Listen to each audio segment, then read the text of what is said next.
ওটা হয়তো আমি কথাটা উদ্ধ করতে চাইছি। সিভিলির ঘনিষ্ঠ কেশপুর কলেজের গভর্নিং বডির মিটিংয়ের বৈধতা নিয়ে প্রশ্ন তুললেন প্রিন্সিপাল। কেশপুর কলেজে শুক্রবার বিকেলে নতুন করে তৈরি গভর্নিং বডির কমিটির প্রথম গভর্নিং বডি মিটিং হয়।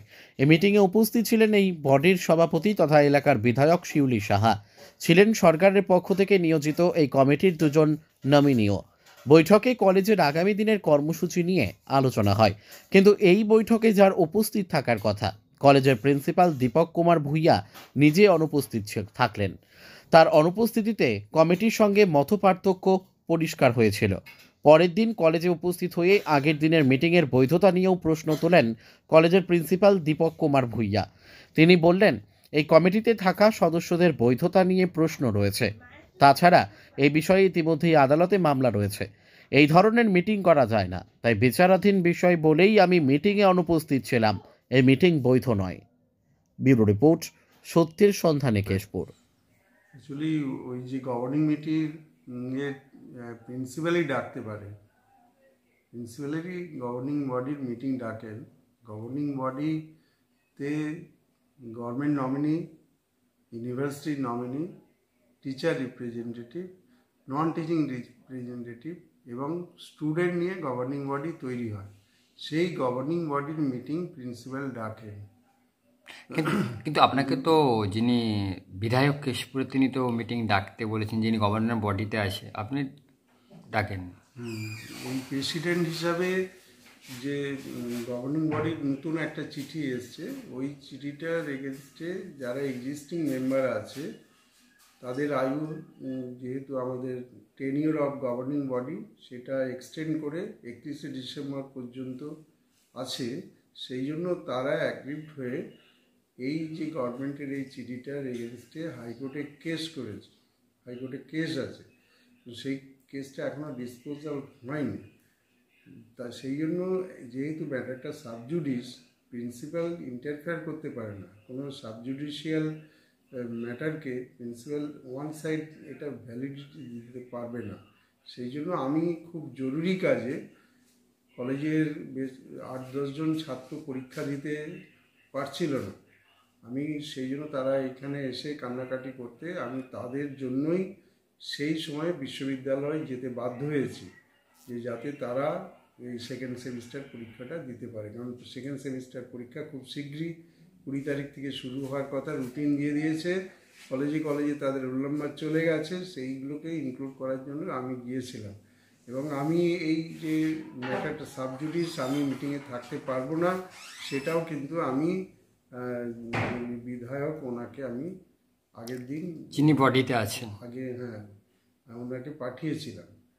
উনি বলছেন তো আমার ফোনটা পর্যন্ত তুলেনি আজকে। আপনি ফোন করেছিলেন যখন, তখন আমি ইউনিভার্সিটি কাজে ব্যস্ত ছিলাম, মানে সাইলেন্ট করা ছিল, পরে দেখেছি। আপনি কোথায় এই কালকের মিটিংটা একটু এড়িয়ে গেলেন মনে হচ্ছে না? এড়িয়ে গেলাম যেহেতু ম্যাটার সাবজুডিস, সেই জন্য আমি ওনাকে জানিয়েছিলাম যে এই সাবজুডিস ম্যাটারে প্রিন্সিপাল কখনো ইন্টারফেয়ার করতে পারবে না, তাহলে বিচার ব্যবস্থার উপর হস্তক্ষেপ হয়ে যাবে। সেই জন্যই আমি অ্যাভয়েড করেছিলাম। আমি ডাইরেক্টলি বলেছিলাম যে এই সাবজুডিস ম্যাটারে আমি থাকতে পারবো না। আপনি আবার বলেও ছিলেন মানে যে 6টা মিটিংয়ে নাকি এমএলএ অ্যাটেন্ড হয়নি, বিধায়ক যিনি বডিতে আছেন। বিদ্যাসাগর ইউনিভার্সিটির স্ট্যাটিউটে বলা আছে, কোনো নমিনেটেড বা ইলেক্টেড মেম্বার যদি গভর্নিং বডিতে পরপর 6টা মিটিংয়ে না আসে, তাহলে তার মেম্বারশিপ সিজ হয়ে যাবে। সেই জন্য আমাদের গভর্নিং বডি যেটা এক্সিস্টিং, তারা ইউনানিমাস ডিসিশন নেয় যে এনার মেম্বারশিপটা সিজ হয়ে যাচ্ছে, এবং সেই ম্যাটারটা আমরা গভর্নমেন্ট কার প্রেসিডেন্টের। প্রেসিডেন্ট, তাহলে আবার নতুন করে প্রেসিডেন্ট কি করে হলো? সেটা আমাদের দেখার দরকার। আমরা গভর্নমেন্টকে ম্যাটারটা জানিয়েছি যে এই জন্য দীর্ঘ 24 সালে প্রেসিডেন্টের অনুপস্থিতিতে আমাদের পুরো একাডেমি এবং অ্যাডমিনিস্ট্রেটিভ পুরোটাই নষ্ট হয়ে গেছে। সেই জন্য যাতে তড়িঘড়ি কিছু করা যায়, সেই জন্য আমরা সচেষ্ট ছিলাম। এবং কালকে আপনি বলেছেন যে যারা এই বডিতে এসেছে এবং মিটিংয়ের মধ্যে যারা এসেছে মানে 6 জন এসেছে, 10 জন দরকার। তো আমি তো বললাম যে no teacher, no student, no non teaching, ছাড়া কখনো গভর্নিং বডি হতে পারে না। গভর্নিং বডি এদের সবাইকে নিয়েই গঠিত। এই 6 জন হচ্ছে নমিনেটেড মেম্বার, আর যেগুলো কলেজের মধ্যকার অভ্যন্তরীণ যে সমস্ত মেম্বার তাদের তো ডাকা হয়নি। তাহলে এটা তো গভর্নিং বডির মিটিং কি করে বলবো আমি? 6 নেই, হ্যাঁ ওরকম কোনো স্ট্যাটিউটারি প্রভিশনও নেই, কোনো গভর্নমেন্ট অর্ডার নেই যে নমিনেটেড লোকেরা কলেজের আদার কোনো লোককে নমিনেট বা সিলেক্টেড করতে পারবে, এরকম কোনো নিয়ম নেই। এই পুরো সমস্ত এটা কমপ্লিট হলে তখন গভর্নিং বডি তৈরি হয়। সেই গভর্নিং বডি তৈরি করার জন্য প্রিন্সিপালকে এম্পাওয়ার করা আছে, যে প্রিন্সিপাল হচ্ছে টিচারদের মধ্যে প্রতিনিধি ঠিক করবেন, নন টিচিংদের মধ্যে প্রতিনিধি ঠিক করবেন, স্টুডেন্টদের মধ্যে প্রতিনিধি ঠিক করবেন।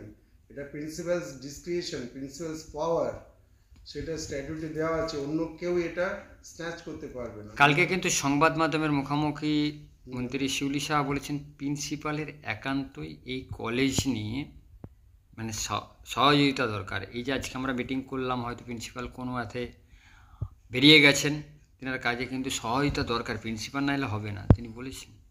প্রিন্সিপাল, যেহেতু প্রিন্সিপাল ছাড়া হবে না, আমরাও শিউলি শাহর সঙ্গে তো আমার কোনো ব্যক্তিগত বিরোধ নেই, বা ওনারা যে সমস্ত মেম্বাররা হয়ে এসছেন সবাইকেই আমি খুব ভালোভাবে চিনি এবং তাদের সঙ্গে আমার কোনো বিরোধ নেই। তারা আসলেও আমার কোনো ক্ষতি হবে না, কিন্তু নিয়মটা মেনে চলতে হবে আমাকে।